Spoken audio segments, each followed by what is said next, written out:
Yo creo que la tríada emocional más o menos quedó clara. Después, igual si quieren podemos repasar alguna tríada o alguna dimensión en particular.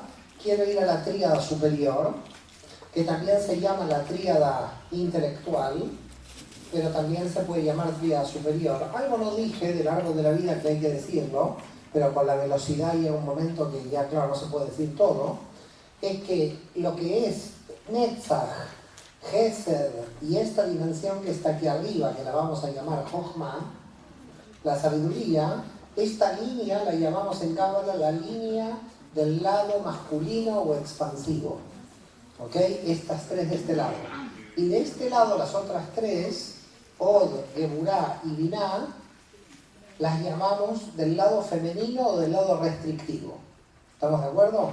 Quiere decir que tenemos tres masculinas de un lado, en el lado derecho, tres femeninas en el izquierdo, que son las que están recibiendo. Y la línea media o la línea del compartir. En realidad estaríamos en el dar, en el recibir y en el compartir. Me quiero situar en la tríada superior.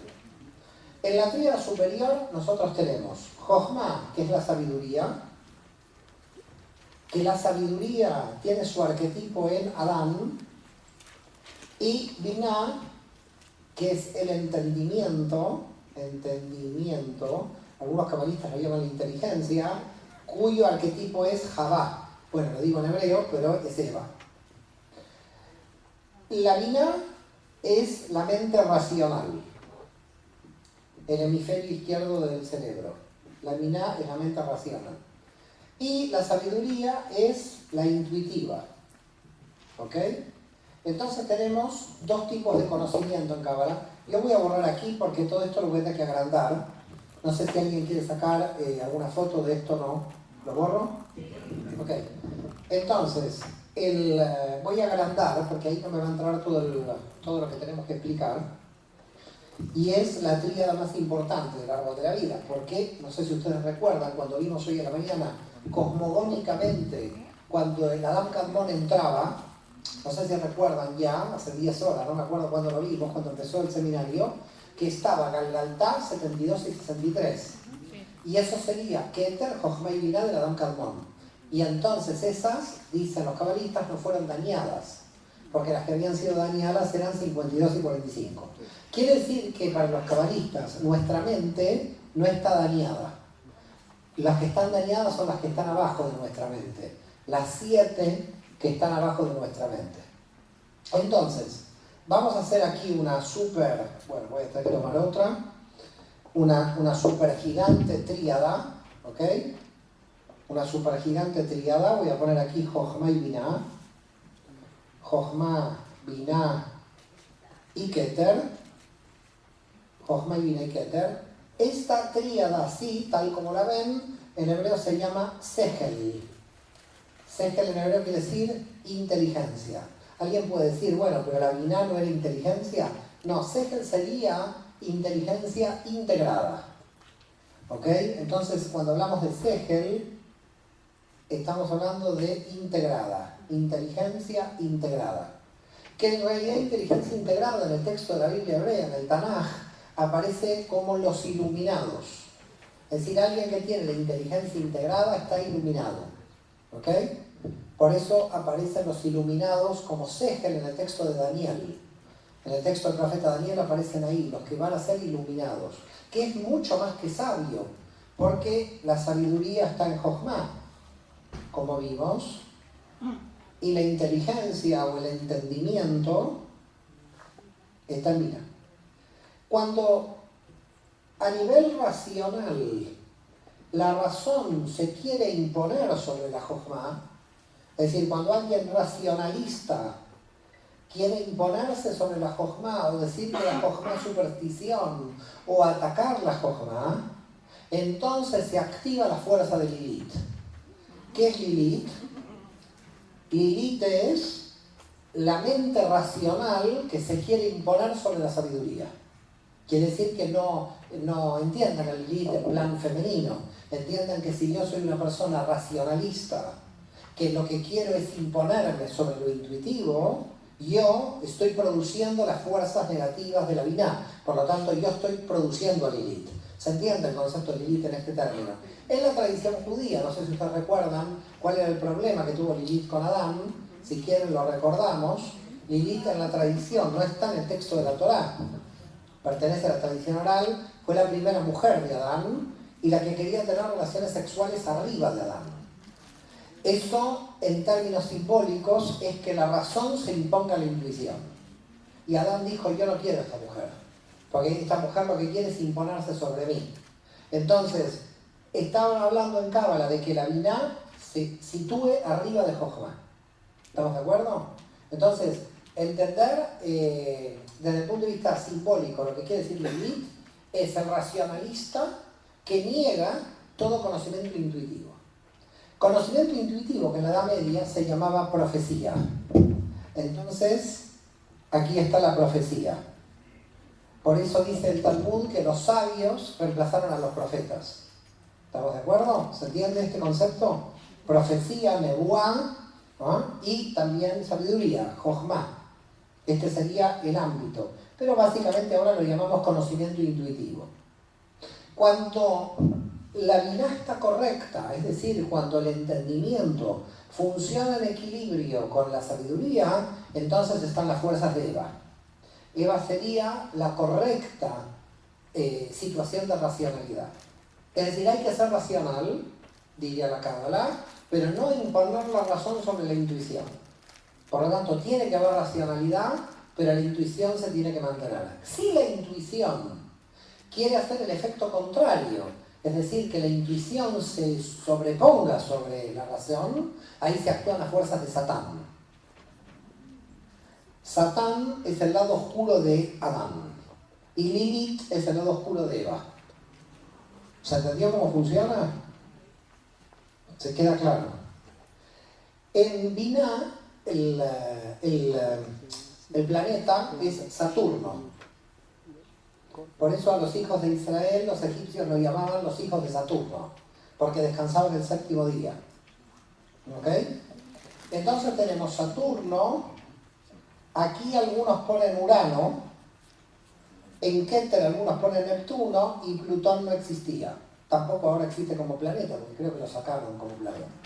Entonces tenemos Saturno, Urano y Neptuno. Lo más importante es Saturno en el contexto de la Binah. Con respecto a los colores, yo dije que iba a explicar los colores del anterior y ya lo borré, que dije los voy a tener en el plan y al final borré los Netzach y Yod. Netzach es rosa claro, Netzach es rosa claro, tienen que volver para abajo del árbol al principio, Yod es rosa oscuro. Como pueden ver, están influenciados por el rojo de Geburah. Es decir, el rojo de Geburah influencia sobre Od, que es rosa oscuro, y el rojo de Geburah influencia sobre Netzach, que es rosa claro. Pero Netzach es rosa claro porque tiene el rojo de Geburah, pero tiene más fuerza del blanco del Bet de Gesed.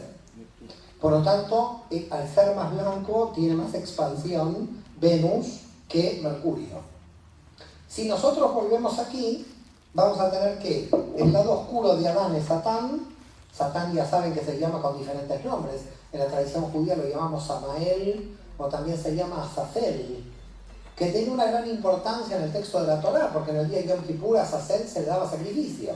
Además se le da un sacrificio antes que a Adonai, no sea que las fuerzas diabólicas se descontrolen.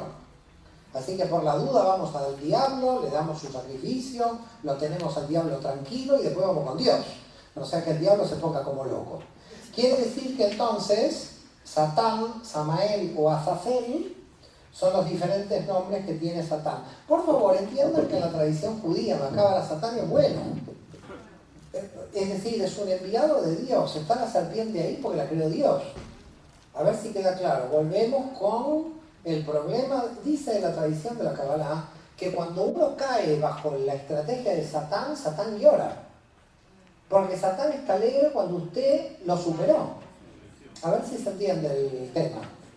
¿Se comprende la situación? Es decir, la situación es que no vean a Satán malo. Es malo porque es bueno. ¿Se comprende lo que estoy diciendo o no? ¿Lo entienden? Porque los que vienen de la tradición cristiana tienen al Satán como Amalek. Nosotros tenemos a Amalek. Con este no se hace chiste, no es broma con Amalek. Porque Amalek viene a destruir todo. Pero el Satán no es malo. El Satán es útil, es decir, el Satán viene por una función. El mal se introdujo por una función. El mal no es un contrapoder, sino que es un poder al servicio de Dios también. Esto es algo muy difícil de explicar a los que vienen sobre todo de la tradición cristiana, porque lo ven a Satán como un contrapoder. No es un contrapoder, es un enviado de Dios para que haga una función. ¿Se comprende? No el caso de Amalek, que en el caso de Amalek directamente el tipo quiere cortar con Dios.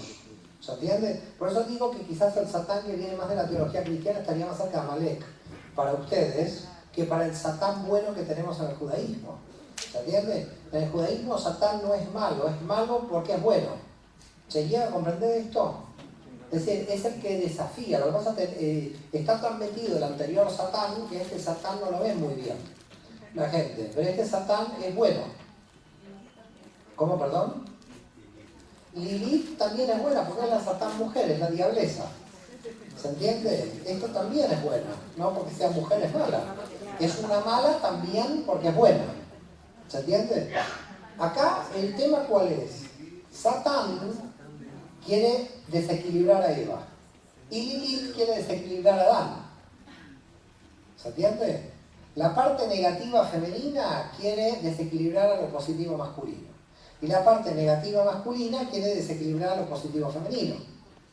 ¿Me sigue o no? Quiere decir que Lilith sería Satán pero en la Binah, en el entendimiento. ¿Se comprende esto? Cuando Eva y Adán copulan, es decir, que ya no tienen parte oscura, entonces se crea su hijito, Dat. Dat, que es lo que nosotros llamamos en Cábala conocimiento.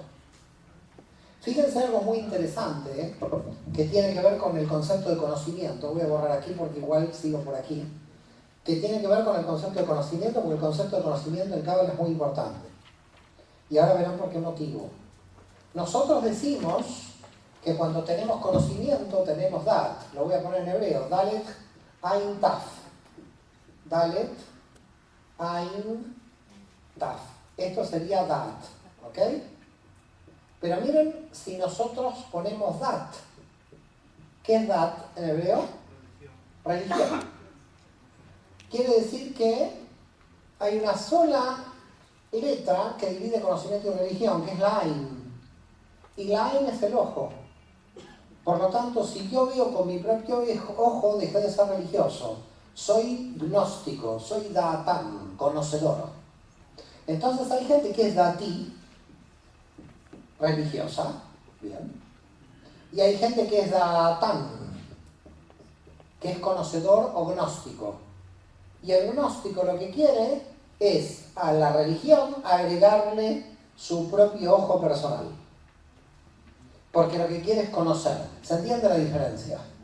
Entonces el religioso Datí está ligado a la liturgia, está ligado a la religión, muy bien. Ahora se pueden ser las dos cosas. Se puede ser religioso y se puede ser gnóstico. Es decir, una cosa no quita la otra, ¿se entiende?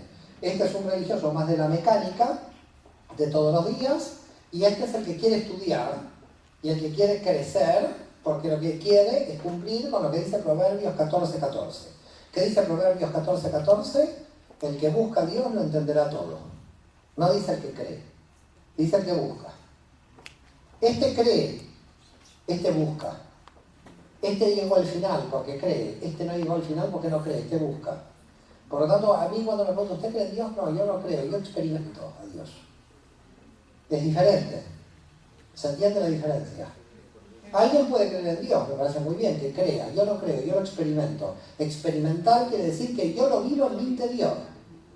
No es que yo creo teóricamente en la existencia de un ser, sino porque yo lo estoy viviendo. Quiere decir que en la Cábala, la mística judía es la experiencia de Dios en la interioridad. No es la creencia de Dios en la exterioridad, no anda Dios por ahí.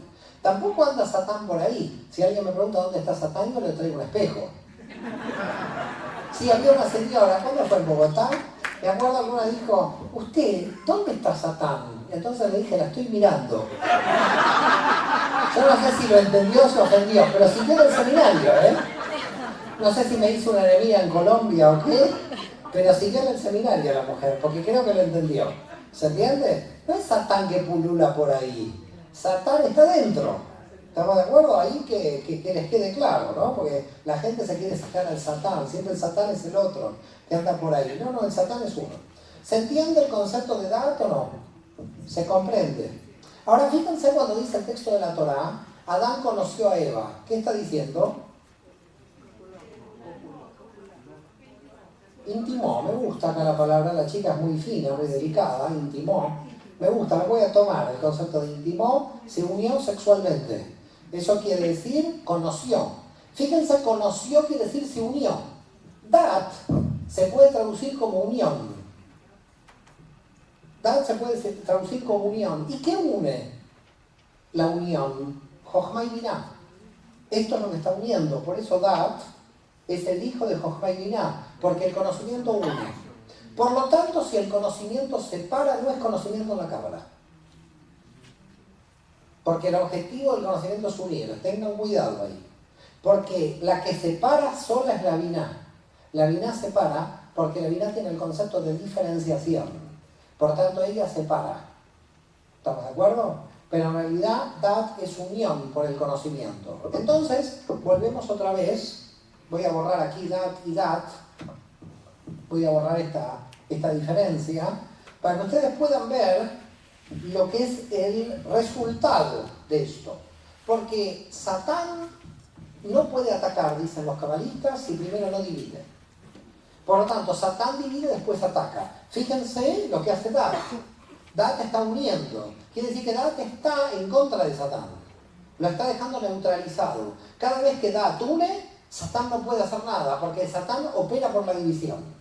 Por lo tanto, si alguien divide, ya está Satán. Por lo tanto, tenemos un problema. Si nosotros dividimos entre el bien y el mal, ya es mal, porque ya está Satán. En cambio, el árbol de la vida no divide entre el bien y el mal. El árbol de la vida dice el bien es bueno, pero el mal también es bueno. Por lo tanto, yo entiendo la función del mal, porque el del mal también yo estoy aprendiendo. Quiere decir que el aprendizaje está arriba del bien y del mal, porque también aprendo del mal. Dice la Cábala, del mal aprendo más rápido, porque del bien me duermo. Entonces le dices a un bebé, no pongas los dedos en el enchufe, no pongas los dedos en el enchufe, aprende, no sé, cuando los puso, aprendió rapidísimo. ¿Por qué aprendió tan rápido? Porque dicen los cabalistas, la vía del temor es más rápida que la vía del amor. Tú le dices, te amo, no pongas los dedos, te amo, no pongas los dedos, ¿qué hace el tipo? Trácate. Pone los dedos. Y ahí el tipo queda medio así, aunque ahora ya la electricidad ya no pasa en general. Pero ¿qué pasó? Pasó que entendió. Por lo tanto, ¿qué dice la Cábala? El mal resitúa rápidamente los valores. ¿Estamos de acuerdo? El tipo está en una vida materialista, se enfermó, el tipo cambió. ¿Por qué no cambió antes? Porque no pasaba nada. Quiere decir que dice Aulafia, detrás de todo bien hay mal y detrás de todo mal hay bien. Detrás del bien puede haber mal, porque yo te puedo hacer daño por el bien. ¿Cómo daño por el bien? No entiendo. Vamos a poner un ejemplo. Imaginen que yo estoy contratando a un entrenador personal. Personal trainer, se dice en inglés. Entonces viene el primer día, le pago, no sé, $3.000 por mes, imagínense, súper entrenador personal. Y entonces el tipo llega y dice, vamos a comer una tarta de chocolate hoy. Me como la tarta de chocolate, viene al otro día, otra tarta de chocolate, viene otro día. ¿Para qué te pago? Yo te pago para que me hagas sufrir. Entonces viene un entrenador, gracias señor Mordejai, viene el otro entrenador y el tipo me hace sufrir. ¿A quién le pago? ¿Al de la tarta de chocolate o al que me hace sufrir? ¿Al de la tarta de chocolate? Su Satán está muy mal, ¿eh?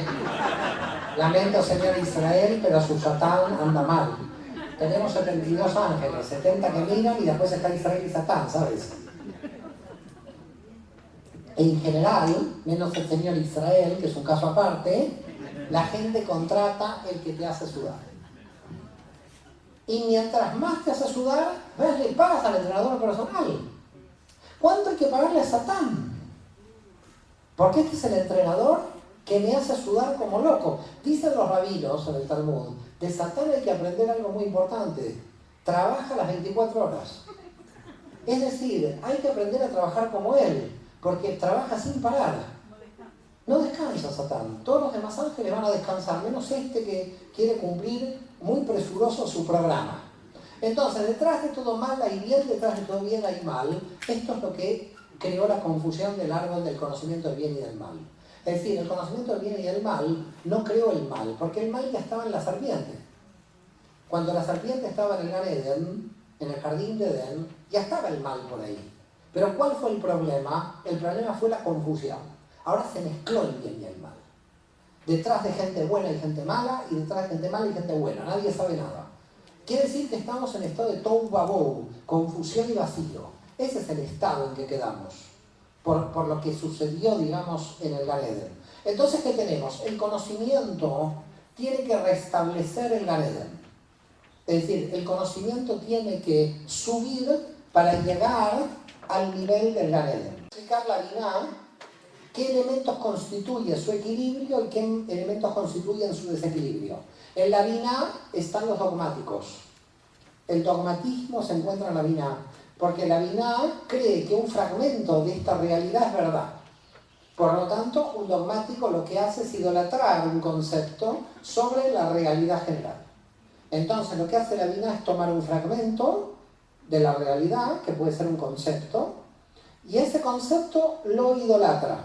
Es decir, parte el Ein Sof, porque está cortando al Ein Sof. Nosotros sabemos que la única verdad es el infinito. Pero cuando yo ya pongo un finito el Rebbe de Lubavitch, un finito el Mesías, un finito San Antonio, o San Gabriel, o el santo que quieran, acá estoy en un problema. La Binah es el centro de la idolatría.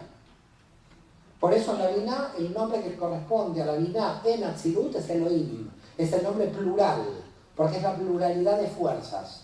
No sé si voy a llegar a los nombres de Dios de Atzirut, pero los tengo aquí por si alguien me los pregunta al final. ¿Tienes una pregunta?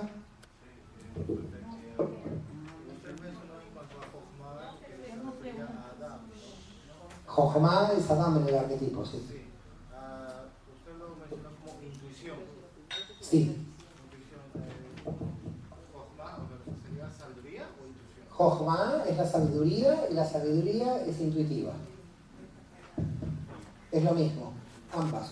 Profecía, sabiduría, intuición. Tenés que entender que estamos hablando de dimensiones, que no es una contra otra.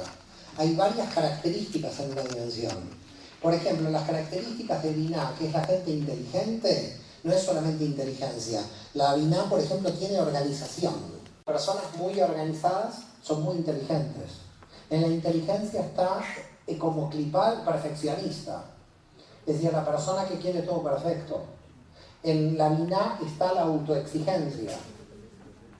La autoexigencia está en la Binah, la organización. Es decir, cada dimensión no tiene un solo concepto, tiene muchos conceptos.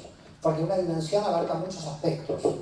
Intuición, profecía, sabiduría, aunque son conceptos que matizando son diferentes, pertenecen al mismo campo dimensional. ¿Se entendió? Son campos dimensionales con muchas características.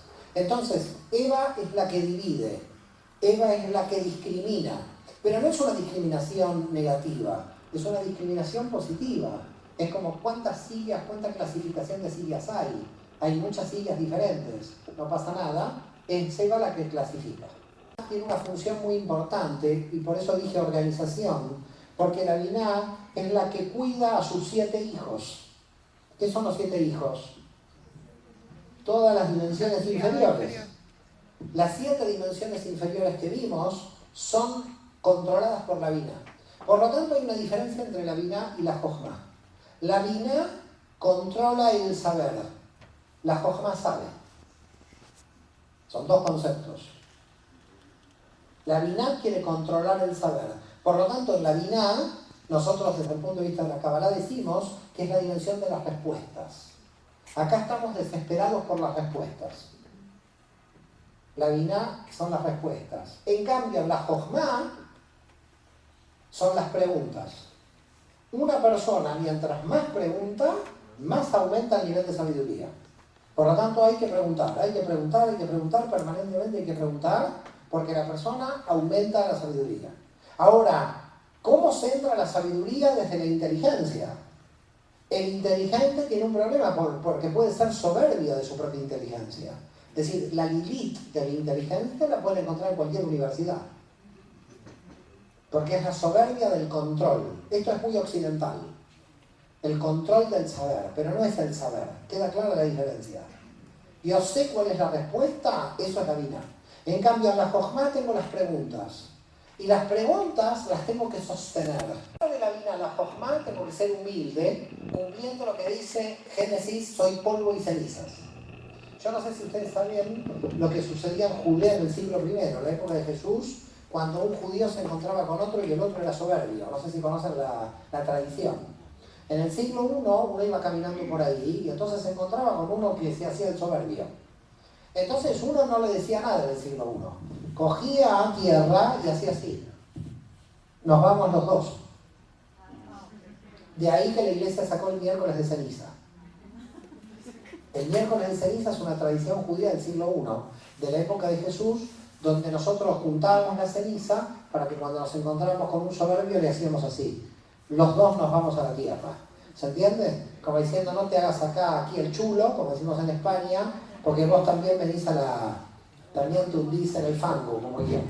Entonces, en Jochma hay que tener humildad que no es una virtud moral para la cábala, es estructural. Dice Aryeh Kaplan, el gran cabalista americano, para nulificar el ego, es decir, para controlar el ego, hay que mirar las dimensiones del espacio. Si tú te pones mirando una noche las estrellas y dices, ¿qué soy? Soy polvo y cenizas, frente a ese universo gigantesco. Por lo tanto, aquí el arquetipo no es el sabio, sino el Talmid Jajam. ¿Y qué quiere decir Talmid Jajam? Talmid quiere decir aprendiz de sabio. Nunca en el judaísmo ni en la cábala hay alguien sabio. Porque si alguien es sabio es producto terminado. Ya no va a querer seguir estudiando más, no va a querer crecer más. Quiere decir que en realidad siempre un sabio se le tiene que llamar Talmid Jajam, aprendiz de sabio. Porque siempre es aprendiz. Porque el sabio es Dios. Con lo cual yo no me puedo comparar con Dios. ¿Cómo voy a ser sabio? ¿Qué nivel de sabiduría voy a tener yo frente al infinito?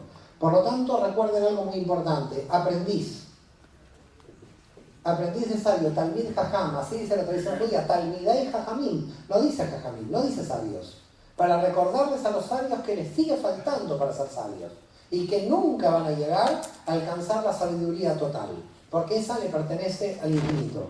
Por lo tanto, si yo entro en Jochma no puedo ser soberbio, porque no me queda forma. Mi clipá ya no es la soberbia intelectual que tiene el inteligente.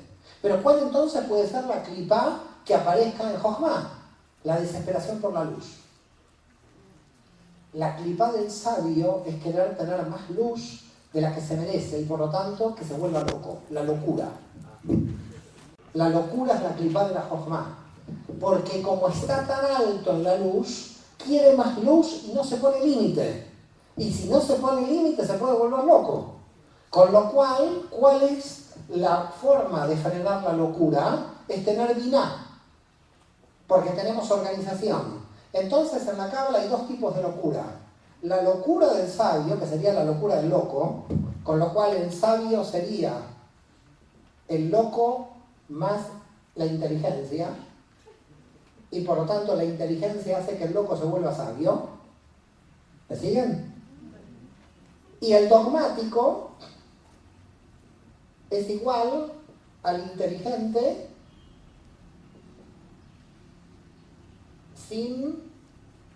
menos la sabiduría. Es decir, un dogmático es inteligente sin Jochma. Y un loco es Jochma sin mira. ¿Se entiende esto? ¿No se entiende? Explicamos otra vez. Si uno está en la sabiduría, el problema del sabio es que quiere subir más a la luz. Por lo tanto, quiere más luz, lo cual es natural para el alma querer más luz.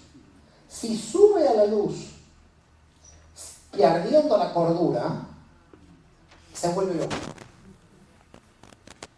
si se queda en la cordura sin subir a la luz, se vuelve dogmático. Y el dogmático es lo que en la Cábala llama la locura de la cordura. Porque está tan cuerdo que está loco. Tenemos en Cábala dos clases de locura. La locura de la cordura y la locura de la locura. La locura de la locura es cuando la sabiduría no tiene inteligencia.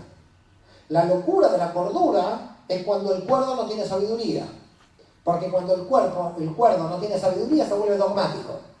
Los dogmáticos son muy inteligentes. Porque los dogmáticos son los ólogos. Recuerden que la Binah es el logos.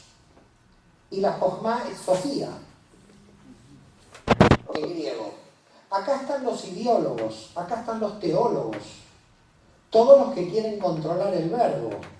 Por lo tanto, los dogmáticos tienen que crear una estructura de teología para que crear una identidad de seguridad que les permita que nada les venga, les tire abajo. Son como los fariseos del sistema, los que tienen que cuidar la teología o los que tienen que cuidar la ideología. Y el sabio se salta el logos, porque en realidad el logos ya sabe el sabio que es un sistema de seguridad. Entonces el sabio no entiende el dogmático, porque el dogmático en realidad es un idólatra. Porque al establecer un dogma está estableciendo una idolatría sobre el dogma. No sé si me van siguiendo. Todo dogmático es un idólatra. Y por lo tanto todo un fundamentalista religioso, aunque se diga monoteísta, es idólatra. Trata un fragmento de la realidad. Entonces en realidad es curioso que en el fundamentalismo religioso un dogmático no sea monoteísta, porque en realidad está subiendo un dogma que es un fragmento de la realidad al nivel de la Ein Sof, y eso no lo puede hacer. El sabio se da cuenta de eso. Por eso el sabio en realidad supera a la inteligencia, porque en realidad el inteligente no tiene herramientas para luchar contra la sabiduría, simplemente porque la sabiduría no lucha contra nada. Y ese es el problema del ideólogo o el teólogo, porque el teólogo necesita el debate y la interpretación para luchar. Porque el teólogo sí está basado en la hermenéutica del conflicto. En cambio el sabio no está en el conflicto. El sabio dice no hay ningún conflicto y por lo tanto no tiene nivel de resistencia frente al dogmático. Y por eso el inteligente se desarma frente al sabio. Porque la inteligencia no puede jugar al nivel en que está jugando la sabiduría. No sé si me van siguiendo.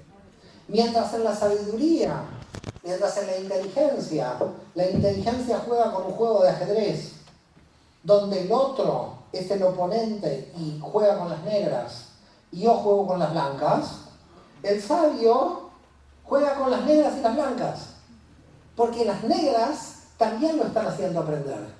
Para el inteligente dogmático, las negras son Satán, es un peligro. El inteligente tiene que tener un oponente que entre en conflicto, porque no puede definir su identidad sino por un adversario. El sabio tiene una identidad que no necesita de adversarios, porque el sabio creó su propio adversario del cual está aprendiendo. No necesita adversarios exteriores el sabio. No sé si me van siguiendo. Por lo tanto, el sabio está jugando otro partido, aprende de las negras y las blancas. Por lo tanto, el sabio puede ver en las negras también luz. Porque también las negras me están jugando a favor. Por lo tanto, el inteligente quiere derrotar a todos los que juegan el ajedrez. Y el sabio quiere ser derrotado para aprender por los mejores. Y entonces, cuando yo entendí el funcionamiento de la organización y cuando yo entendí el funcionamiento de la sabiduría, creo un conocimiento que el Dat me lleva a la corona, a Keter. ¿Pero qué es Keter? Keter es la conciencia de que yo nunca llegué a mi potencial, porque en realidad en Keter no hay resultado, sino en Keter está la felicidad del proceso. Muchas gracias. Por si alguien me pregunta, ¿y Keter qué arquetipo tiene? Miren, antes de entrar en la historia de la Cábala, decirles algo que me parece importante. Y es lo siguiente. ¿Recuerdan todos los desequilibrados que teníamos aquí abajo? ¿No? David, Yosef, Aarón, Moisés, Jacob, Isaac y Abraham. Todos estos arquetipos son nacionales, pertenecen al pueblo judío, pero fíjense que acá tenemos a Adán y Eva. ¿Esto qué quiere decir? que a partir de aquí, en la inteligencia, somos todos iguales sin diferencias nacionales. Pero ¿dónde aparecen las diferencias nacionales o religiosas? Cuando aparecen las emociones. Por eso las emociones dominan el sistema fragmentario. Es decir, hasta las emociones tenemos arquetipos nacionales. Pero después de las emociones en la inteligencia tenemos arquetipos universales. Eso es interesante para demostrarles que la Cábala lo que está diciendo es que cuando uno se fragmenta en un grupo político, religioso, nacional, es emocional, no es intelectual. ¿Y hay colores? Los colores. Menos mal que pregunta la señora, porque yo cumpliendo tanto a rajatabla del programa me olvido de temas. Sí, hay colores. En Binah, Jochma, Keter, después veremos, pero Binah y Jochma. En Binah, los cabalistas establecen dos análisis posibles. El color de la Binah tradicional puede ser lo que se llama en el texto del Shema Israel Petil Tejelet. Es decir, lo que era un celeste del molusco que se sacaba del Mediterráneo y que se hacía un fleco, de los 8 flecos, un fleco, porque era el color de la Merkabá, azul zafiro. De ahí viene el nombre Sefirá, del zafiro, porque zafiro es la única piedra que puede tener todos los colores. Usted puede tener zafiro azul, zafiro negro, zafiro rojo, zafiro amarillo. Por eso se llama Sefirá. Dimensión viene de la palabra zafiro, que sepan. Sefirá. Entonces, en Binah tenemos el Petil Tejelet, que es el azul zafiro de la Merkabá, del carro de fuego de Ezequiel, porque nosotros sabemos que el dios de la Merkabá era azul. ¿Ustedes sabían eso? Era como Shiva, no la de esta serie, la Shiva de la India. ¿Se entiende? Vieron que es azul. Bueno, que sepan que el dios de la Merkabá de Israel es azul. Está descrito en el primer capítulo de Ezequiel. Así que no tiene sangre roja, tiene sangre azul. De ahí que la monarquía dice que es de sangre azul, porque desciende de los dioses. Por eso los monarcas dicen somos de sangre azul, porque los dioses eran azules. Por eso provienen de la sangre azul. Bueno, no nos metamos por ahí, ya usted señora, ya usted que quiere física cuántica, lingüística, ya la señora aquí cree que, bueno, yo soy un simple profesor de cámara, entienda. Entonces, a lo que voy es que el color de la Binah es el azul o el púrpura, que es una especie de violeta. Aquí el color también sería lila. Si ustedes van a Google y ponen el ángel Metatron, verán que Metatron está de lila.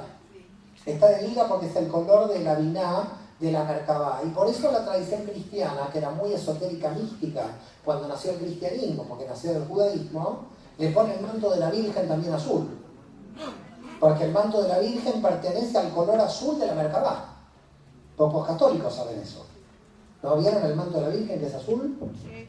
Bueno, que sepan los que lo vieron que ese es el azul de la Merkabá y es el azul de Eva.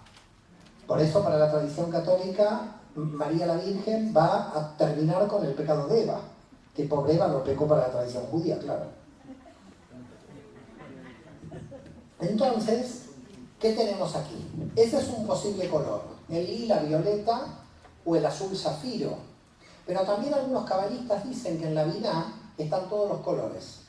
Solamente que todos los colores se quieren imponer unos a los otros en la Binah. Porque recuerden que en la Binah cada uno tiene su dogma y cada uno tiene su idea. Entonces, ¿qué pasa si yo pongo un color encima del otro? El amarillo, el marrón, pongo arriba el verde y pongo arriba... ¿Qué se me vuelve? No, voy mezclándolo, que arcoíris. Los estoy mezclando y entonces quiere decir que cuando nos queremos imponer a los demás, esto se vuelve negro. Ahora no nos queremos imponer a los demás, porque vemos que todos los colores van a ir juntos y ninguno se va a imponer. ¿Qué pasa si a un círculo de colores le doy vuelta rápida pero no se impone? Blanco. Ese es el color de Jochma.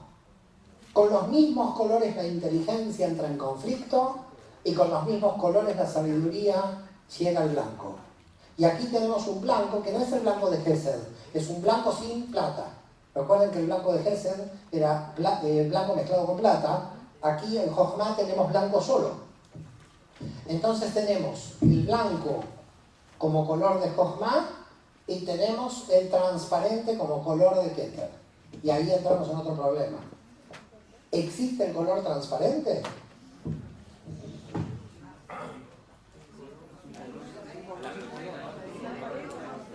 Miren el debate,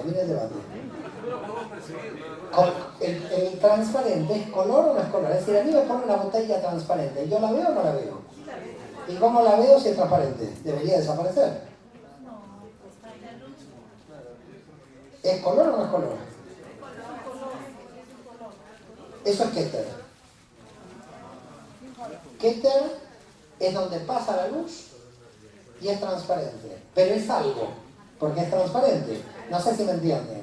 Esto llevó a los cabalistas a un conflicto largo en la Edad Media con respecto a Keter. Muchos dijeron, Keter no existe, Keter transparente, Keter es no color. Por ahí viene el infinito directo. Y otros dijeron, no, Keter existe.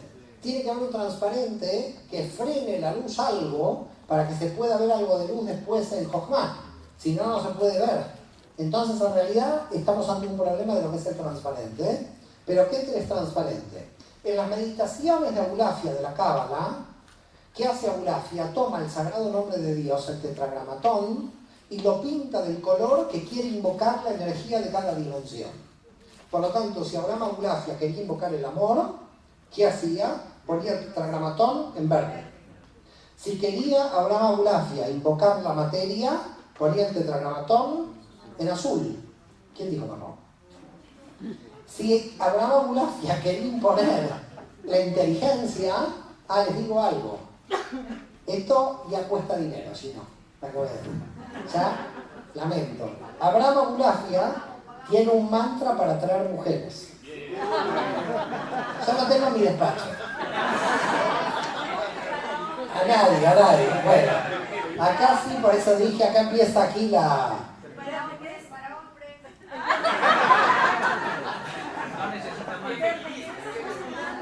Era la Edad Media, pobre Aulafia. Pagamos doble.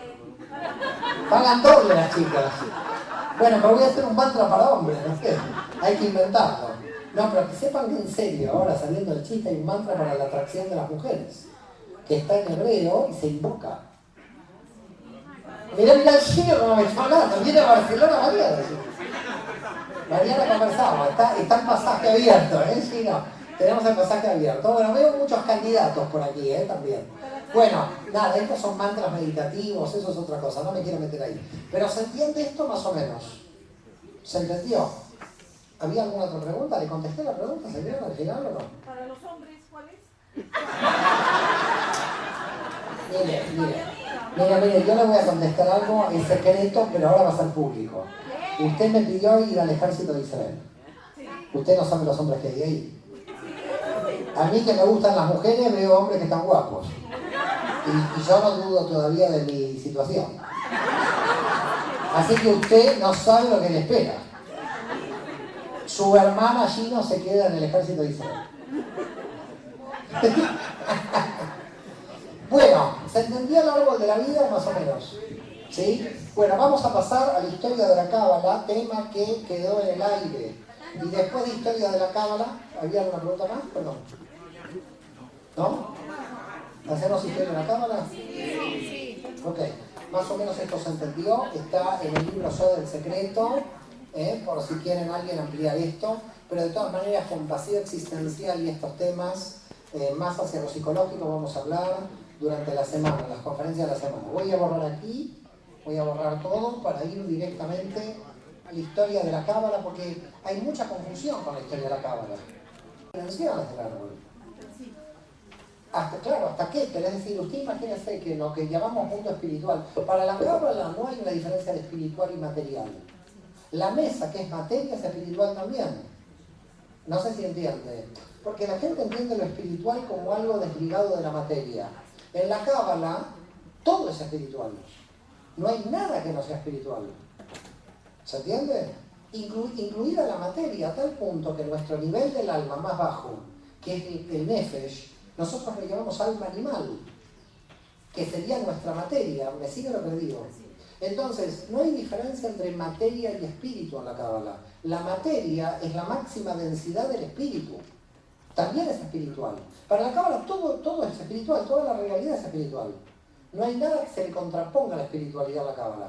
La ciencia es espiritual, el mal es espiritual, el bien es espiritual, los hombres, las mujeres, los niños, los sabios, los locos, toda la realidad es espiritual. Y la materia también dentro. Se entiende que no hay diferencias entre espiritualidad y algo que no lo es. No sé si me sigue. No hay nada que no se entienda como espiritual. Pero está bien que haga la pregunta, porque parecía espiritual en contraposición a algo. Si ponemos espiritual en contraposición a algo, estamos en biná, otra vez en la división. Si yo digo espiritual y material, no, en la Cábala usted habla de dinero, es espiritual. Pero hay un problema de confusión por quizás la herencia católica. El problema de la herencia católica en general es que negó la materia y el sexo como no espirituales.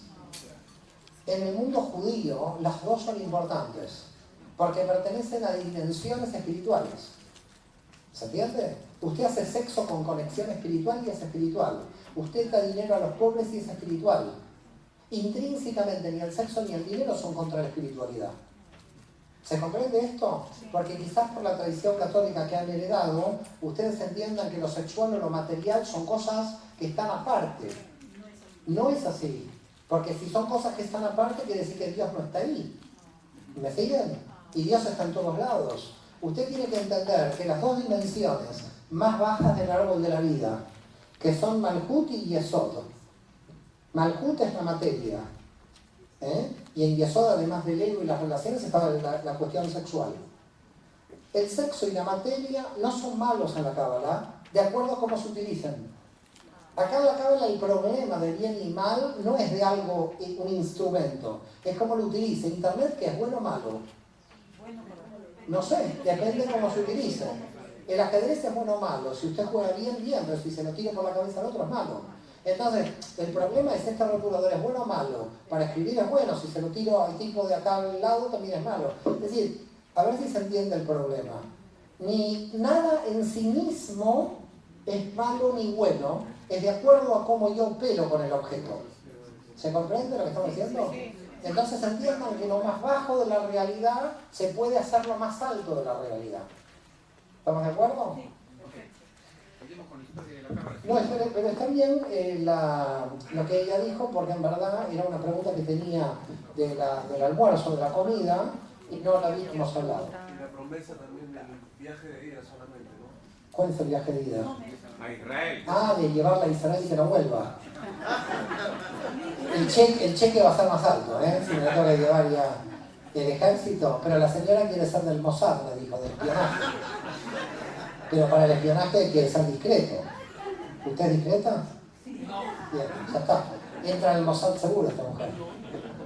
Las dimensiones son... Por favor, escuchen que... ¿Cómo, perdón? No va a acabar si seguimos interrumpiendo y no va a acabar todos los temas. Lo dijo Amore. Yo les suplicaría, si queda alguna pregunta, cuando termine de todo el seminario. Si no, no va a acabar el seminario. Por favor, les pido. Gracias. Bueno, a ver, lo que voy a tratar de hacer es explicar la historia que no expliqué. Lo voy a tratar también de sintetizar, porque hay tanto material que podemos estar aquí mucho. Voy a tratar de dividir la historia de la Cábala. La Cábala más o menos empieza en el -2 o -1 antes de Jesús, antes de Cristo. Hay información de temas místicos entre los esenios del Mar Muerto, en Qumran. Y por lo tanto, estaríamos hablando de Israel, y para la tradición en Galilea se desarrolla en el siglo II con Shimon Bar Yochai. ¿Ok? El sabio de la Cábala en la cueva de Merón en Galilea. Y esto estamos hablando del siglo II. ¿Por qué establecemos el nacimiento de la Cábala sobre el siglo II a.C.? Porque en realidad la Cábala trabaja dos secretos del texto bíblico: el Maaseh Bereishit y el Maaseh Merkabah. El Maaseh Bereishit es lo que vimos toda la mañana de hoy, el nacimiento del universo. El Maaseh Merkabah no lo hemos visto ni lo vamos a ver, porque es un secreto que es más difícil de entender. El Maaseh Merkabah. ¿Ok? Entonces, es el misterio del carro de fuego. Estos son los dos secretos. El secreto de Maaseh Bereishit aparece en el capítulo 1 de Génesis.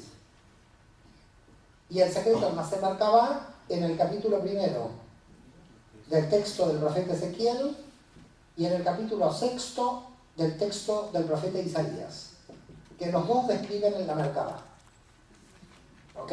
Tanto Isaías como Ezequiel describen el mismo carro de fuego, que es ese dios azul que estábamos viendo antes.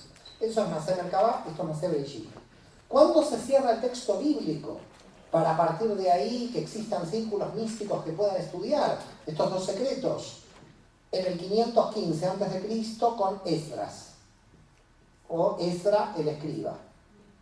¿Ok? 515 a.C., Esdras cierra el texto de lo que ustedes conocen el Antiguo Testamento. Solamente van a quedar dos libros fuera del texto del Antiguo Testamento, que es el libro de Esther, porque todavía Purim no existía, desde el año 380 a.C., y el Cantar de los Cantares, que los rabinos lo veían medio pornográfico, entonces estaban debatiendo si lo metían o no lo metían en el canon.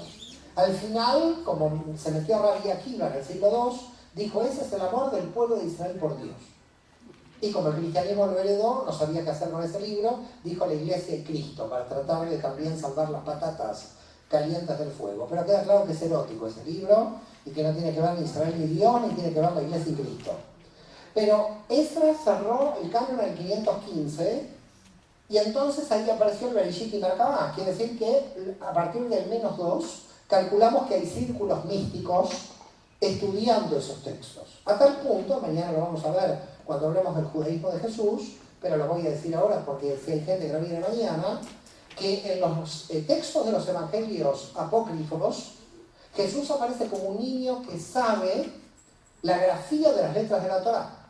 Es decir, que cuando alguien interpreta la grafía de las letras de la Torá, es que es cabalista.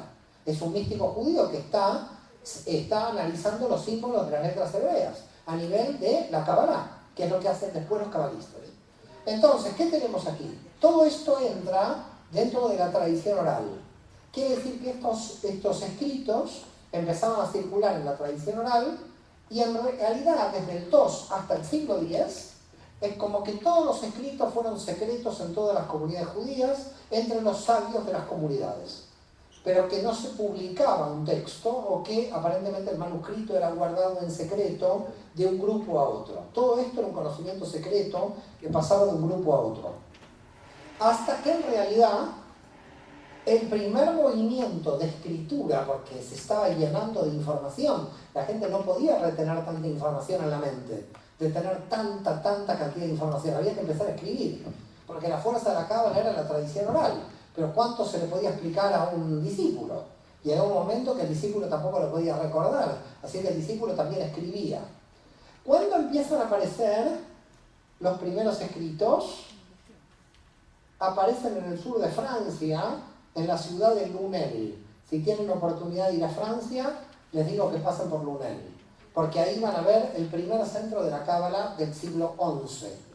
Es del año 1040 y todavía el barrio judío está intacto, el Lunel. Lunel es una pequeña ciudad al lado de una ciudad que hoy se conoce como Narbona. Narbona o Narbonne en francés es conocida en el sur de Francia. Aquí en Lunel aparecen dos sabios de la cábala, Abraham e Isaac Nasir. Se pusieron ellos el nombre de Nasir porque vivían solo para estudiar, hacían nazareato. Estaban totalmente dedicados al estudio de los secretos de la Torá, y estos están estudiando ahí e influencian sobre el norte de España en una ciudad que se va a llamar Girona. En la ciudad de Gerona, va a aparecer por primera vez en el año 1176 el árbol de la vida que explicamos antes.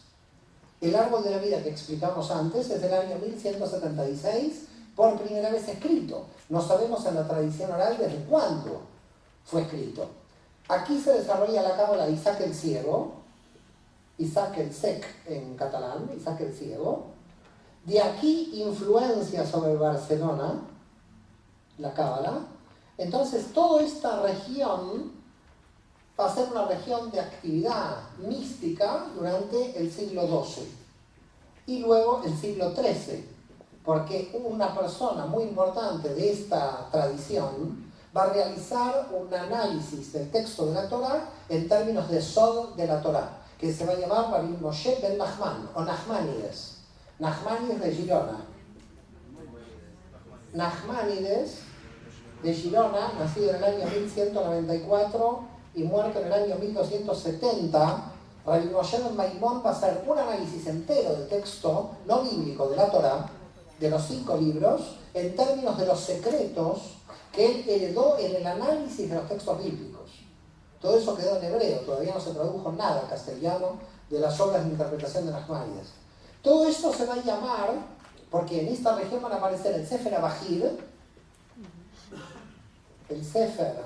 Abahir, una obra fundamental de la Cábala, analizada por Aryeh Kaplan, y yo les diría que si pueden comprar la traducción en castellano de Eduardo Madirolas a la obra de Aryeh Kaplan, después la podemos pasar por WhatsApp a los que están interesados, porque yo ya di el WhatsApp a todos, así que lo tienen. El Sefer Abahir, y aquí también apareció el Sefer Yetzirah.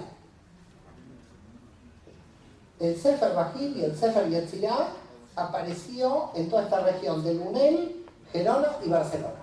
Estamos hablando entre el siglo XII y XIII, queda claro. Este es un movimiento de la Cábala que se llama Cábala de la Provence, porque viene del sur de Francia, o Cábala gerundense, porque su epicentro es en Gerona. Por otra parte, entre 1270 y 1290, entre la ciudad de Castilla, que se llama Segovia, que queda una hora al norte de Madrid, y Ávila, apareció el Zohar, con Z, con Moshe de León. Estamos hablando entre 1270 y 1290, que aparece la Cábala zoárica. Entonces aquí aparece la Cábala gerundense con el árbol de la vida, y acá aparece la Cábala zoárica. La Cábala zoárica no conocía el árbol de la vida. La Cábala zoárica hablaba de Parchufim, hablaba de los rostros, que después va a trabajar profundamente en Uria. Pero el árbol de la vida y esta cábala son cábalas diferentes cuando nacen. Son místicas judías diferentes.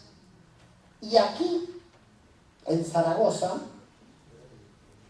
van a nacer en el año 1240 Abraham Abulafia.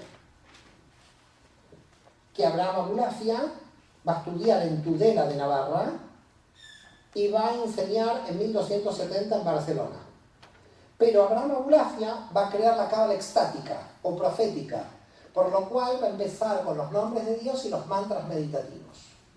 Entonces, Abraham Abulafia va a crear una cábala individual de mantras de meditación, la región de Gerona y la Provence con el árbol de la vida y el Zohar en Segovia. Como pueden ver, 3 tipos de cábala diferentes. Y tan diferentes entre sí, que cuando Abraham Abulafia llega a Barcelona, el rabino de Barcelona, que había estudiado con Nachmanides, que se llamaba Abraham ben Adret,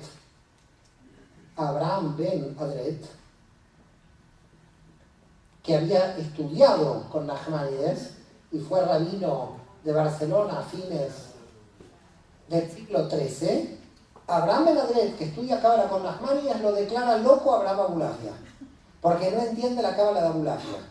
Y la cábala de Abulafia posiblemente, dicen los investigadores, que viene del sur de Alemania, de Worms. Abraham Abulafia es el que trabaja por primera vez la gematría, la numerología. Entonces tenemos la numerología que aparece con Abulafia por influencia de la cábala de Alemania. El árbol de la vida, que no sabemos desde dónde aparece, pero aparece acá en Gerona en el 1176 y el sol en el año 1270. De Abraham Abulafia va a aparecer un discípulo que se llama Yosef de Jicatilla. Yosef de Jicatilla va a hacer una obra en hebreo que se llama Sharei Yorah, las puertas de la luz, una obra fantástica, impresionante. ¿Qué hace Yosef de Jicatilla en Sharei Yorah? Une los nombres de Dios y la gematría de Abraham Abulafia con el árbol de la vida de esta escuela. Es decir, que Yosef de Jicatilla junta la escuela de Abulafia y la escuela de Gerona. ¿Me van siguiendo? Y luego de Yosef de Jicatilla va a Segovia, con lo cual ahí se encuentra con los sabios del Zohar. Para el siglo XIII, yo diría ya entrando el XIV, toda la cábala está en vías de ser unificada, pero durante el siglo XIV se vuelve a perder otra vez, es decir, no tenemos grandes representantes de la cábala hasta la expulsión de 1492 de los judíos de España. En ese momento, en el año 1474, es decir, que ¿cuántos años tenía? 18, ¿no? Aparece en Toledo, nace en Toledo, David ibn Zimbra. David ibn Zimbra es el primero que analiza las letras hebreas y la grafía de las letras hebreas en un libro que se llama Sefer Haotiot.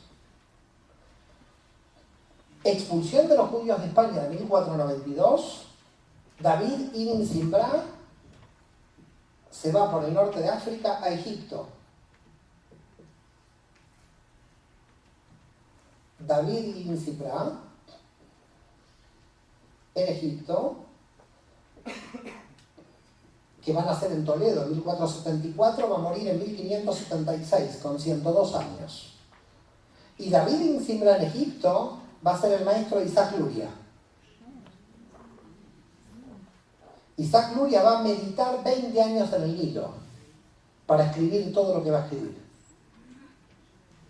20 años en el Nilo, mirando el Nilo, y solo se reunía con la mujer para comer y hacer el amor en Shabbat a la noche, que es la mitzvah.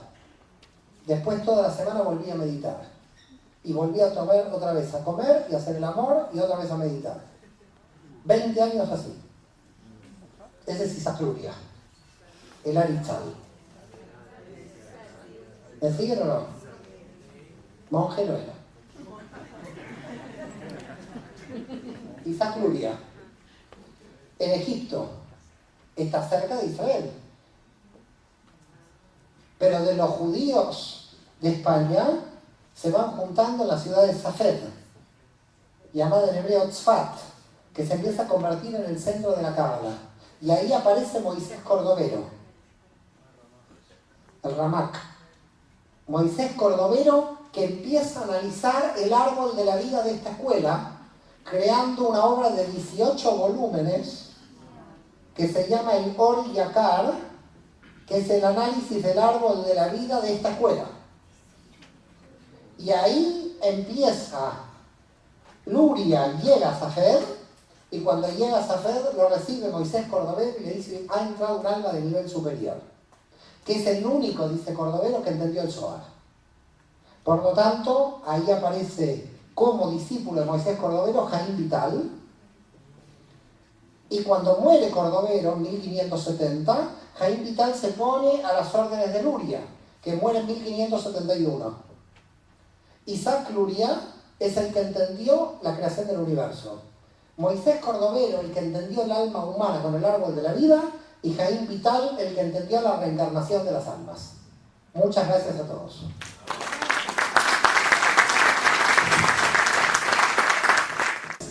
Muy quedando con menos dedos, menos fuerza, menos voz. No sé qué va a llegar de mí a Buenos Aires, la verdad. Pero bueno, solo quiero terminar con este tema de la historia, porque yo lo dejé en el siglo XVI. ¿Y qué pasó del siglo XVI al siglo XXI con la Cábala? Para decirlo en 5 minutos, 10 minutos y terminar, por lo menos esto. Es decir, la máxima Cábala se alcanza en Safed. La Cábala se expandió mucho porque gran parte de la liturgia judía se impregnó de la Cábala. El Lejado Di es una obra de la Cábala cuando se lee en el Shabbat, en el texto, digamos, hebreo, y hay un montón de temas de Cábala metidas en la liturgia Yom Kippur.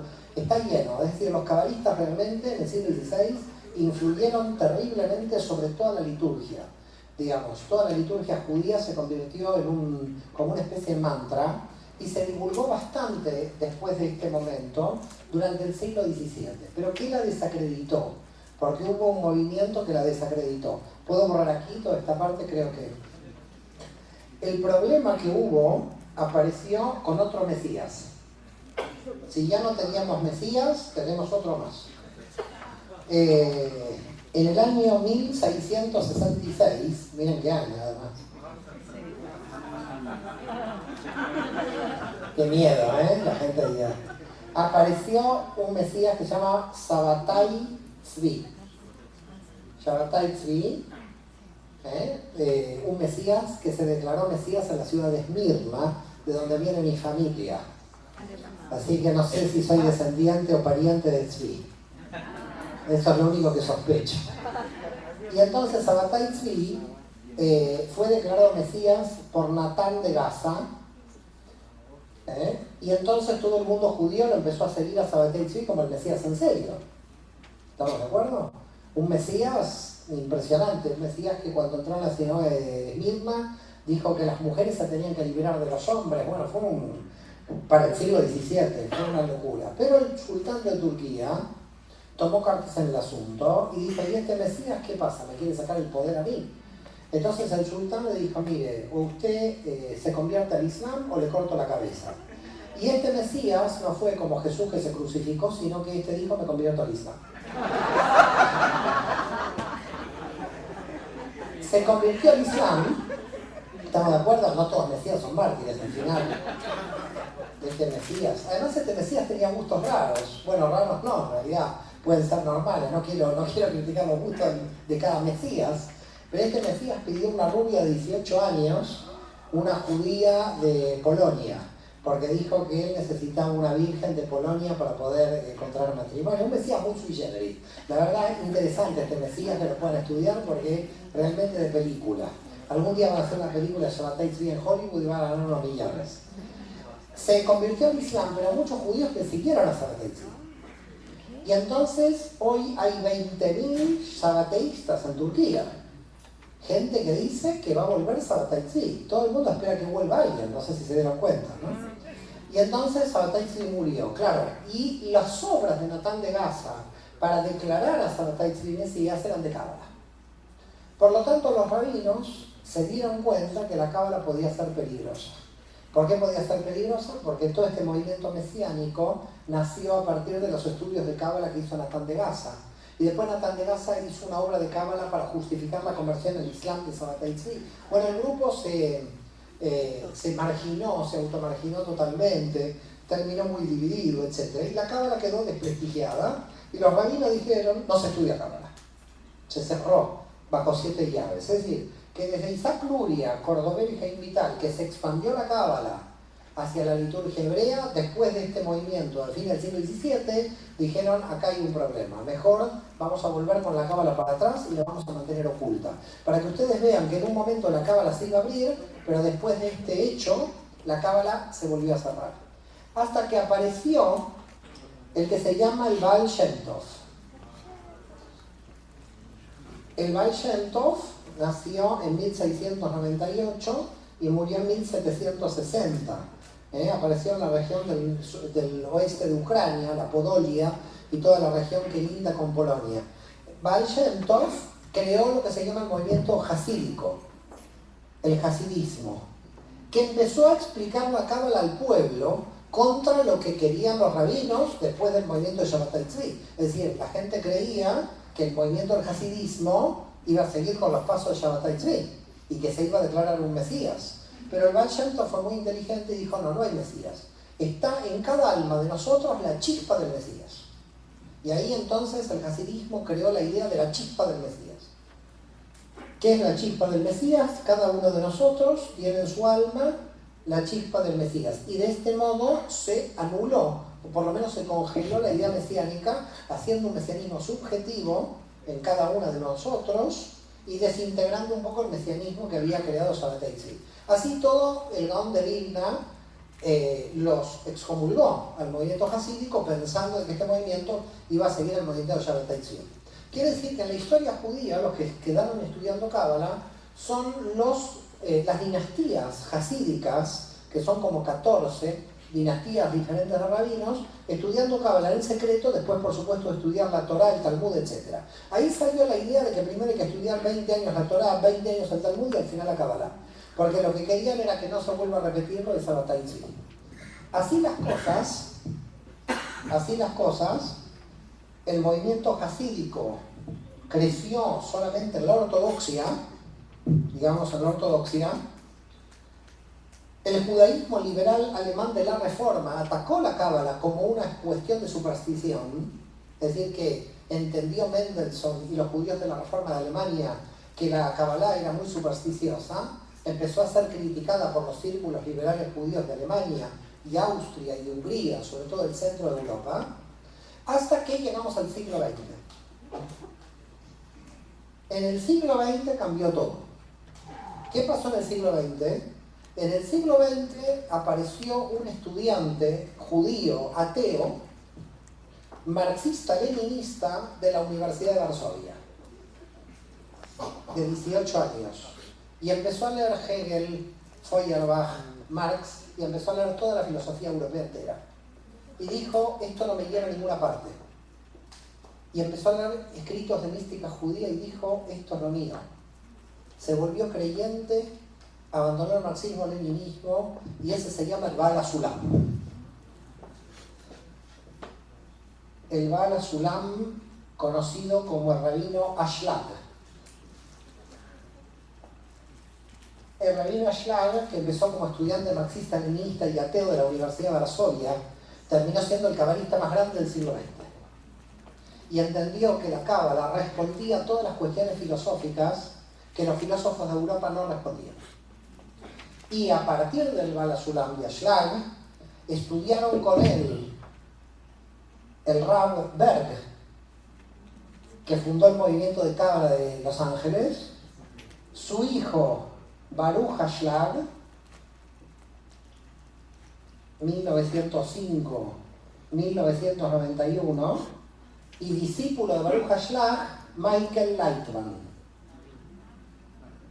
con el movimiento Bnei Baruch, nacido en 1948 en Minsk, doctor en ontología y máster en cibernética, además de físico por la universidad, creo que de Brest-Litovsk. Michael Lightman hoy tiene el movimiento en internet Bnei Baruch, que es muy grande a nivel mundial de difusión de la cábala, que es discípulo de Baruch Ashlag, que a su vez es discípulo del Baal HaSulam. Toda la cábala actual, también Ginsburg, que vive y está en Sfat, que el movimiento se llama Gal Einai. Gal Einai es un movimiento de la ortodoxia judía de estudio de cábala. Todos vienen del Baal HaSulam. Yo no estudié el Baal HaSulam. ¿Por qué? Porque yo quise ir a las fuentes de Abulafia, Luri y Cordovero. Porque lo que no me queda claro es que agregó Ashlag a las fuentes originales. Pero casi todas las actuales escuelas de cábala estudian a partir de los volúmenes completos del Baal HaSulam, que en realidad modernizó la cábala porque de alguna forma la adaptó a la filosofía europea del siglo XX. ¿Se entiende cómo termina todo hasta aquí? ¿Se entienden todas las escuelas? Quise llegar al siglo XXI para que vean las principales escuelas de cábala. Es verdad que después el movimiento de Berg un poco declinó a la muerte del Berg padre, es decir, que no tiene lo que era en su momento con Berg padre. Lightman es muy fuerte, porque el movimiento de Lightman es muy extendido, sobre todo en Rusia, de donde viene Lightman, y además porque tiene casi traducción a todos los idiomas. Y estamos aproximadamente calculando que en el mundo hoy hay 4 millones de estudiantes de cábala, entre todos los grupos. Es decir, que se está dando un fenómeno mundial de vuelta a la espiritualidad judía. Bueno, todo esto quedó claro, gracias. ¿Quedó claro esta parte? Se terminó con esto para que vean, ¿no?, lo que está pasando. Están apareciendo cabalistas mujeres. Por ejemplo, tenemos Sarah Schneider, que tiene un muy buen libro, los escritos cabalísticos a la luz de lo femenino y masculino, que es una obra que yo recomiendo, está castellano, de Editorial Obelisco. Sarah Schneider, después si quieren por WhatsApp, al que me lo pida se lo paso. Y entonces ese libro lo recomiendo, Editorial Obelisco, porque para mí es un libro excelente de cómo va a participar la mujer en la época mesiánica. Para los escritos de la cábala, el género femenino es casi superior, diría, al masculino, porque dice Rav Abulafia que hay que pensar como mujer. Eso lo dice claramente Abulafia. Si no pensamos como mujer, tenemos un problema. Entonces hay muchos escritos en este sentido, que lo femenino se va a desarrollar. Lo femenino de lo masculino también, ¿se entiende? Es decir, la parte femenina del hombre estamos hablando. No crean femenino como género nada más. ¿Ok? ¿Se entendió toda esta parte? Bueno, vamos a hacer entonces en la media hora que queda. ¿Puedo borrar o quieren fotografiar? No. Puedo borrar. Vamos a hacer entonces, en esta media hora que nos queda final, la idea de libre albedrío y predestinación porque en realidad es una paradoja, es un poco un problema. Vamos a intentar explicar lo que dice en principio Hasdai Crescas. Hasdai Crescas fue un rabino y filósofo del reino de Aragón, nació en el año 1340 y murió en 1410. Un libro que se llama Or Adonai, la luz de Dios. Este libro es bastante curioso, les cuento una anécdota porque me parece interesante. Yo traté de buscar este libro porque en la tradición judía, Hasdai Crescas se enfrentaba a los dogmas de Maimónides, a los 13 principios de la fe. Es decir, que nosotros en todos los Shabbatot leemos los 13 principios de la fe de Maimónides, pero no son los principios de la fe judía, son los principios de la fe judía para Maimónides. Porque los principios de la fe judía para Hasdai Crescas eran 4, no 13. Hubo un gran debate con respecto a los principios de la fe judía. La gente, porque los canta en Shabbat, cree que son los principios de la fe judía. En la fe judía no hay ningún principio. Es decir, todos los rabinos están debatiendo cuáles son los principios de la fe judía. Por lo tanto, para tratar de entender esos principios, a la tesis doctoral de filosofía mía, que era de Maimónides, quería averiguar sobre Hasdai Crescas cómo se oponía los principios de Hasdai Crescas. Y entonces busco la obra Or Adonai, que quiere decir la luz de Dios, y no lo encuentro en ninguna parte, no lo encuentro en ninguna biblioteca de la universidad. Y voy a contar esta anécdota porque verán qué consecuencia tiene contar la anécdota. La estoy buscando, no se encuentra en ningún lado. Y averiguan dónde se encuentra, en la Facultad de Ingeniería. Or Adonai en la Facultad de Ingeniería, no entiendo nada. Entonces pregunto, me dice sí, porque la física que hay en Hasdai Crescas fue la que influyó luego sobre Giordano Bruno y Copérnico. Y por lo tanto el cambio de mentalidad de Europa del siglo XVI pertenece a este judío de Aragón, que influenció sobre Copérnico y Giordano Bruno. Y por lo tanto la física moderna, los ingenieros la estudian de Hasdai Crescas. Y viene de ingeniería la obra, una cosa de locos. Es decir, metida en una obra de filosofía y teología está la física antiaristotélica que por primera vez se desarrolla en la historia de Europa Occidental. Y la hace esta persona. Por eso yo creo que es interesante contarles esa anécdota, porque buscando esa obra en filosofía termina apareciendo en ingeniería. Yo dije, ¿pero por qué aparece en ingeniería? Bueno, Hasdai Crescas dice lo siguiente, y hoy también porque esto es un problema. Porque hay que verlo de un lado y hay que verlo del otro. Hasdai dice, visto desde Dios, todo está predestinado. Así que Hasdai Crescas dice, predestinación absoluta. Ahora, visto desde los hombres, dice Hasdai Crescas, existe la ilusión del libre albedrío. Ahora, tranquilos, porque el tema es el siguiente. Voy a ejercer mi libre albedrío, voy a poner el ejemplo. Entonces voy a elegir si pongo el rotulador para aquí y el rotulador para aquí. Yo creo que si pongo el rotulador para aquí, soy libre que elegí poner el rotulador para aquí. Pero en realidad, en la Matrix, se sabía que yo iba a poner el rotulador aquí. A ver si queda claro el problema. Nosotros tenemos libre albedrío por ignorancia. Porque está todo predestinado, pero nosotros tenemos que actuar como si existiera el libre albedrío. No sé si me entienden. Por lo tanto, dado desde nosotros, no podemos pensar que está predestinado. Tenemos que hacer el esfuerzo como si no estuviera predestinado. ¿Me siguen o no? Pero todo esfuerzo que nosotros hagamos en el ejercicio del supuesto libre albedrío, hacia donde se dirija, eso está predestinado. A ver si se entiende, porque es muy difícil. Dicen los cabalistas, no hay que verlo desde Dios, hay que verlo desde nosotros. Y para nosotros existe el libre albedrío. ¿Se entendió o no? ¿Me siguen o no? Sí. Muy bien. Si me siguen, lo entendieron todo. Entender el libre albedrío y la predestinación. ¿Quedó claro? No lo puedo creer. Estoy que me va a agarrar como algo. En Barcelona tenemos discusiones todo el tiempo con este tema. Aquí se entiende perfecto. Aquí, no sé si escucharon lo que dice este señor. Dice, el libre albedrío es una ilusión para nosotros. Le respondo desde la cábala, nosotros somos una ilusión también. No solo el libre albedrío. Claro, el problema desde la cábala es que no existe el libre albedrío, es que no existimos nosotros. Por eso me río cuando nosotros pensamos si existe o no el libre albedrío, porque al decir que existe o no exista, quiere decir que presuponemos que nosotros existimos. Pero nosotros no existimos, porque también somos información de la Matrix. Con lo cual, es como alguien en una pantalla diciendo, ¿existe el programador o no? Y dos tipos en la pantalla debatiendo. Y yo, el programador, mirando a los dos tipos que debaten en la pantalla, si yo los programé. Pero ellos están debatiendo de que creen si tiene libre albedrío. Y yo mirando, uy, qué aburrido, a ver si se define, porque yo ya me estoy cansando y voy a apretar el botón para anular el programa. Entonces, los tipos que están dentro del programa están debatiendo si existe o no el libre albedrío. Y el tipo que programó está mirando de afuera diciendo, qué aburrido esto. ¿No se dan cuenta que yo ya los programé? ¿Se entiende el problema? El problema es que nosotros no sabemos cómo nos programó el programador. Pero nosotros actuamos de acuerdo al programa del programador. Por lo tanto, no estamos dentro del libre albedrío. Estamos programados.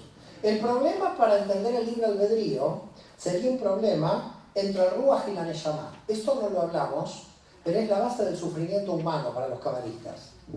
La base del sufrimiento humano es el problema entre el Ruach y Neshama. Los vamos a analizar con mayor profundidad en las conferencias de martes, miércoles, jueves, pero para que ustedes entiendan lo siguiente. La Neshama es nuestra verdadera alma que viene por rotación.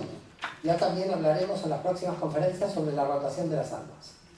La Neshama es la que viene y la que llega a nosotros. ¿Estamos de acuerdo? ¿Se entiende esto o no? Yo creo que para que entiendan esto tengo que trabajar otro tema, si no, no lo van a entender bien. Voy a explicar cómo entra la Neshama, porque si no explico cómo entra la Neshama, se van a confundir. Esto se llama Ishtalkelut, encadenamiento. Ishtalkelut. Esto se llama en hebreo encadenamiento. Voy a explicar el encadenamiento, ¿vale? Para que puedan entender cómo entra la Neshama a la realidad de la materia. El encadenamiento dice así: una Neshama entra a los 40 días de la gestación. Se mete adentro de la materia. ¿Estamos de acuerdo?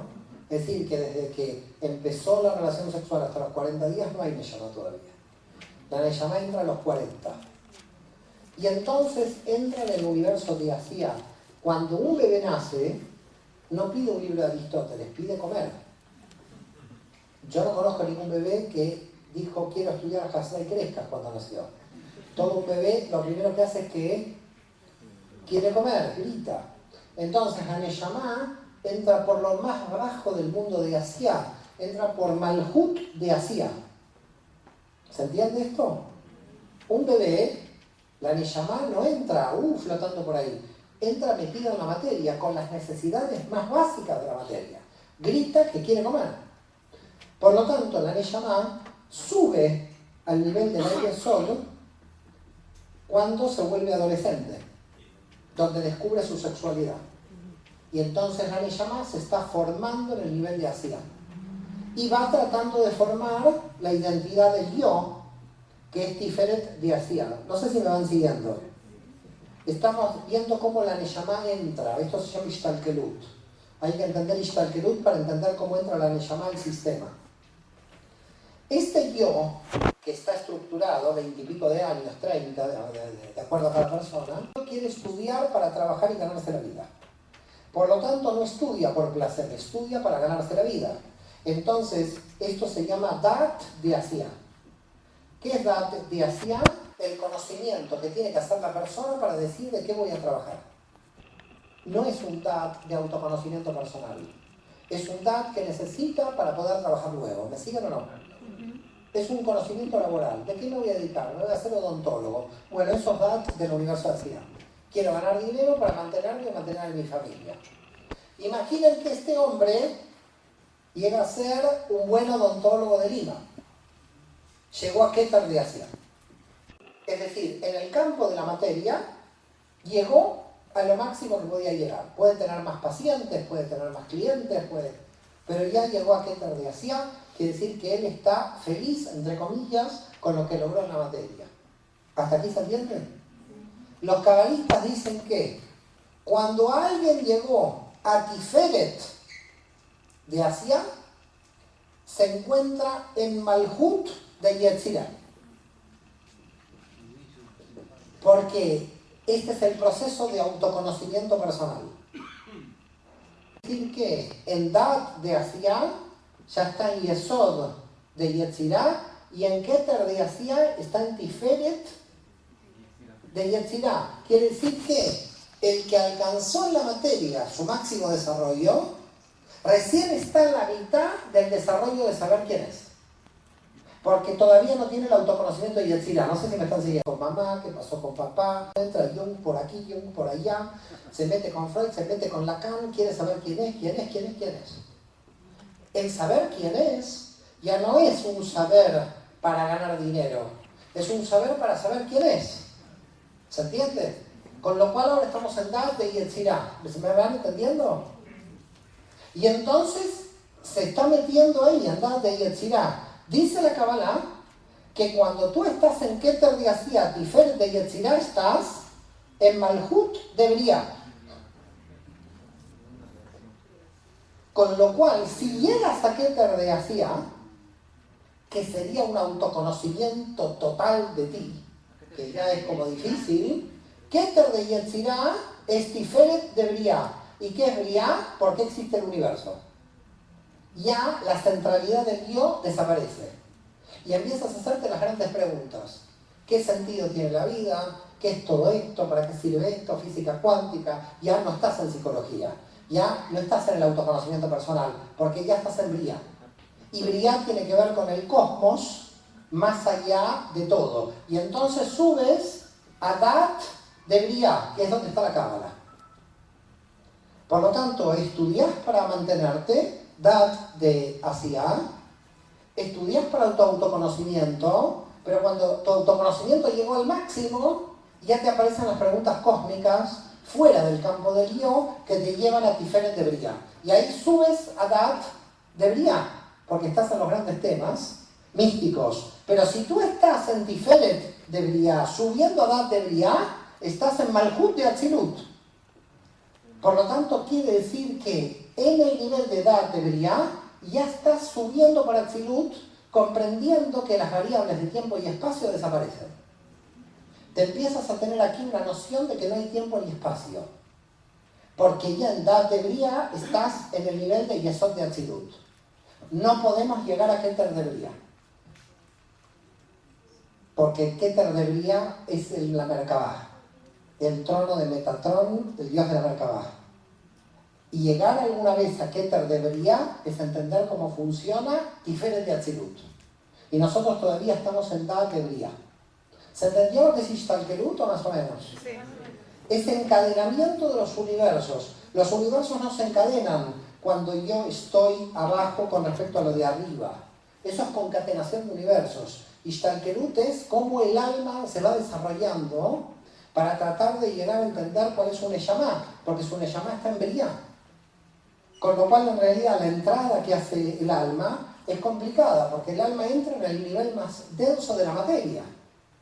Por lo tanto, podemos decir que sucede una cosa paradójica. El alma se puede quedar en Asia. Y entonces suceden cosas misteriosas. Sucede que hay mucha gente que mezcla los niveles de conocimiento. Cree que conociendo mucho Dat de Asia es lo mismo que Dat de Yetzirah, o conociendo mucho Dat de Yetzirah es lo mismo que Dat de Briah. Son conocimientos diferentes. Lo pueden ver esto claramente. Este es claramente utilitario, basado en el sostenimiento de la persona en esta realidad. Este no es utilitario, pero este todavía tiene un problema porque centraliza el yo como preocupación del yo. Tiene demasiado el yo. Para que salir del yo tenemos que estar en Dat de Briah. Y entonces salimos del yo. ¿Se entiende cómo entra la Neshama al sistema o más o menos? ¿Hay alguna duda? Porque si seguimos... esto sería Mishtalkerut. ¿Cómo la Neshama entra? Borro aquí. ¿O alguien quiere sacar foto? ¿Quiere sacar foto? Sí. Quiero hablar, en los minutos que queda, de qué es la enfermedad. Aunque lo vamos a ver en otras... porque eso tiene que ver con el sufrimiento y el mal que nosotros tenemos. ¿Estamos de acuerdo? Entonces quiero que entendamos el mecanismo del tikkun, el mecanismo de rectificación. nosotros tenemos por un lado, y que tiene que ver con el libre albedrío, nosotros tenemos por un lado el Ruach. ¿Qué es el Ruach? El Ruach es lo que se trata en Da'at de Yetzirah. ¿Qué quiere decir Ruach? Cómo era mi mamá, cómo era mi papá, cómo era el abuelito, si mi tío me miraba mal, todo eso que se trata con el psicólogo. ¿Estamos de acuerdo?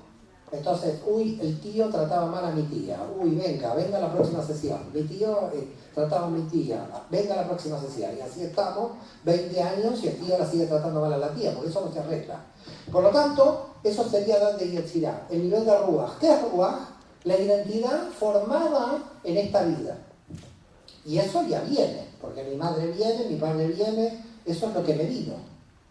Y lo que me predeterminó a nivel religioso, cultural, nacional. Son los condicionantes de mi identidad.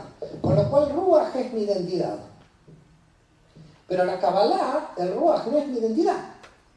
La que es mi identidad es la Neshama. Porque la Neshama tiene la identidad oculta de lo que yo vengo a hacer, lo que vengo a rectificar y quién soy. Quién soy está acá. Este es mi yo en serio. Este no es mi yo en serio, este es mi yo condicionado por mi familia. Por lo tanto, acá hay una lucha que lo ven clara. Hay cosas con mi familia que estoy de acuerdo, hay cosas que no estoy de acuerdo porque mi Neshama no está de acuerdo con cómo me entrenaron en mi familia.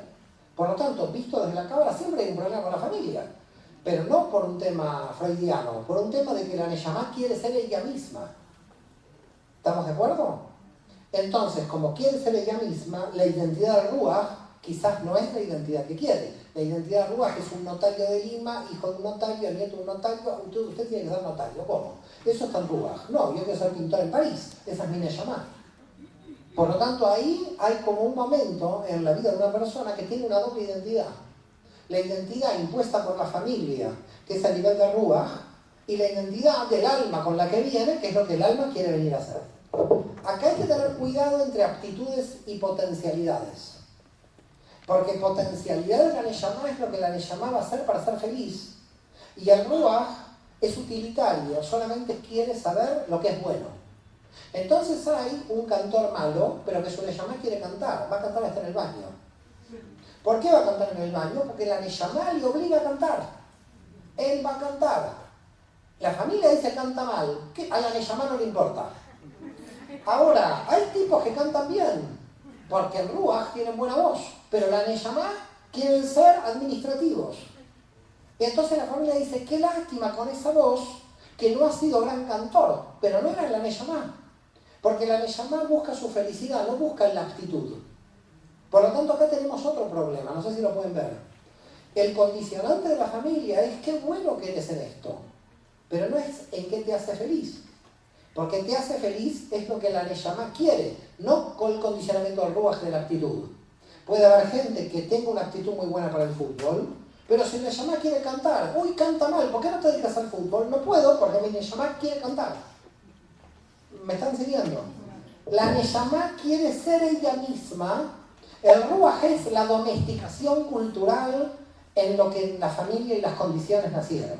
Con lo cual, podríamos definir aquí, para terminar, para que haya preguntas, ¿qué es el libre albedrío? El libre albedrío es elegir entre lo predeterminado de la Neshama y lo predeterminado del Ruach. Porque en Ruach estoy predeterminado por la familia y en la Neshama estoy predeterminado por mi Neshama.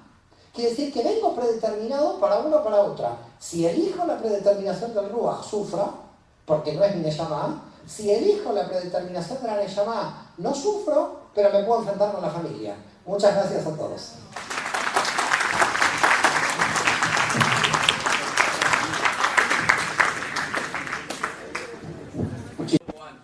La que yo quería consultar es que yo he estado escuchando toda la ponencia, casi desde la mañana. Lo que yo he visto es que hay una base muy semejante a la filosofía de Spinoza. Lo que el señor está planteando en otras palabras es panteísmo. ¿Esa es tu pregunta? Es la afirmación que quiero preguntar si... No, perdón. Tú puedes tener un concepto, una interpretación. Yo he quedado, no va a estar respondiendo otros temas. Simplemente sobre el tema de lo que ha venido, porque tú puedes tener una interpretación, otro y otra. ¿Cuál es tu pregunta? Si es panteísmo lo que está... Si es panteísmo, la Kabbalah.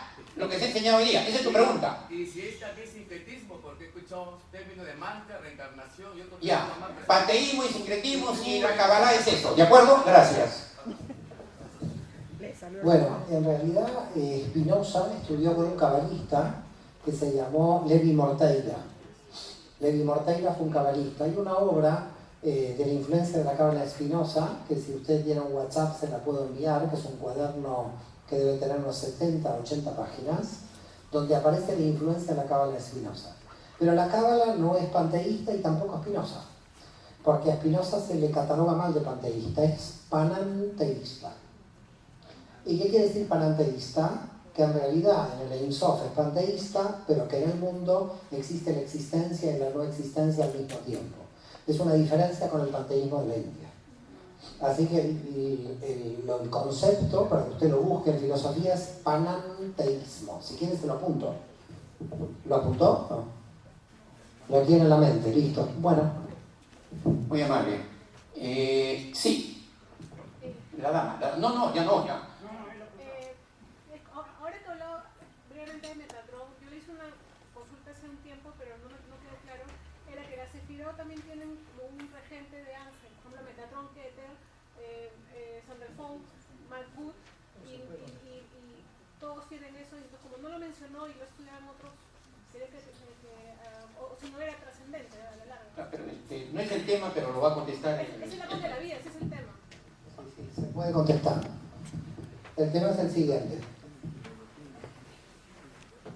Para que lo entiendan, porque esa pregunta está relacionada con un tema de los nombres de Dios que surgió de este lado también. Nosotros tenemos en el universo de Asia lo que se llaman los Ofanim, que serían las ruedas de la Merkabah, que cada una tiene un nombre. ¿Ok?